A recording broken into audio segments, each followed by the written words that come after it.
मु मो channel analytics देखुली 80% लोक वीडियो देखुंत हेल्ले सब्सक्राइब कि फॉलो करना एमती कंजूसी करतुनि मो पैसा पड़ोनी संपूर्ण मागणा एवं ही से नाली बटन को दबाई दिंतु।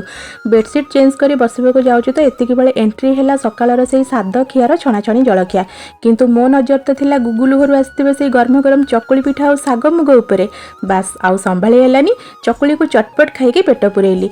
मिडिल क्लास लोकों सबुठ बड़ सेलिब्रेशन कौन जानते मास मास धरी पैसा जोगाड़ कर घर पर किसी नुआ जिनसटे किनिबा।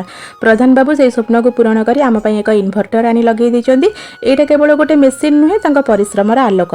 तापर दिन प्राय 11टा बेलू हेल्दी अंदाज रे डालिंब खाइले और लंच रे आज थिला एकदम सिंपल और टेस्टी मेनू। हेले सत कहबी सबुदिन से रुटी खाई खाई पाटी पूरा अरुच हो गलानी एबे जम्मा भी खाइबा को भल लागुनी। शेष रे डिनर रे मोर all time favourite crispy dosa खाई मो दिनटी को शेष कली। आशा करुछि आज मिनी ब्लॉग आपण मानक पसंद आसथिबो। पुणी देखा आउ एक नुआ वीडियो रे। से पर्यंत समस्त भलरे थांतु। रहुछि जय जगन्नाथ।